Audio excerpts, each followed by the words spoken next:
अगर आप केवल नशा छोड़ दो, केवल एक नशा छोड़ दो, तो एजुकेट ही हमारे बच्चे ही हो जाएंगे। बहनें सारी पढ़ रही हैं, कोई जज बन रही है, कोई डॉक्टर बन रही है, और निकम्मे तो हम हो रहे हैं। और इस निकम्मेपन को दूर करने के लिए रावण साहब ने पिछली एक वाल्मीकि उपवन पर भी एक नारा दिया था कि बेटे बचाओ, बेटी बचाओ नहीं, बेटे बचाओ। और ये बेटियां इन बेटों को बचाने में अपना योगदान दे रही हैं। अभी इन बेटों के सब पे एक बड़ी जिम्मेवारी आई थी वर्गीकरण की। जसकरण जी यहाँ बैठे थे, नीरज जी आए और अतिकाई जी की टीम को, उनको मैं नमन करता हूँ जिन्होंने सुप्रीम कोर्ट के जबड़े से वो चीज खींच के ला करके वर्गीकरण एक आरक्षण आपको दिया था। परंतु एक अफसोस की बात, ये आरक्षण जब पंजाब के कार्यकर्ताओं ने हमें दिया, परंतु कार्यकर्ताओं के साथ दूसरी जो हमारी कौम थी, यही ये आंदोलन कमजोर पड़ गया।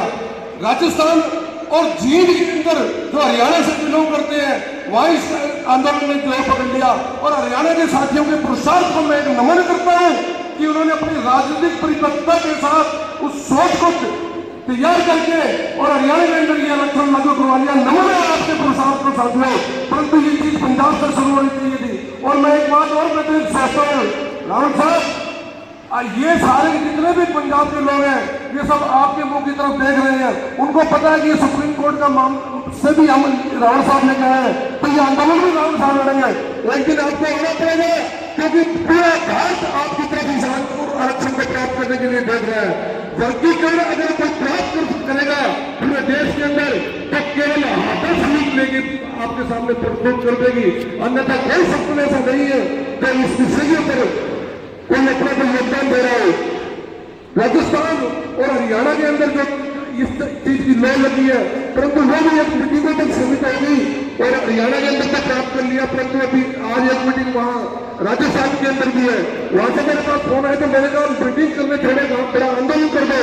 और मैं साफ शब्दों में एक कहूंगा कि जिस पार्टी ने हमें आरक्षण दिया, अगर हम उस पार्टी को हम आगे लाए तो आगे की भी पूरे भारत के अंदर हमें आरक्षण मिल सकता है।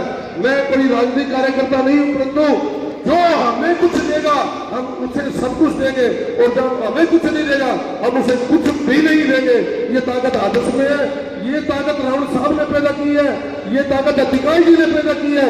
और उस अतिकाई जी के रावण साहब की ताकत को आप आगे बढ़ाओ और इस आरक्षण को प्राप्त करो, नहीं तो आप उसी दौर में चले जाओगे जिस दौर के अंदर हमारे बुजुर्ग थे। और एजुकेशन की बात जहां तक है, अगर वर्गीकरण को प्राप्त करना तो आपको अपने बच्चों को जरूर पढ़ाना होगा। अगर इनको पढ़ाया नहीं तो वर्गीकरण का कोई मतलब ही नहीं है साथियों।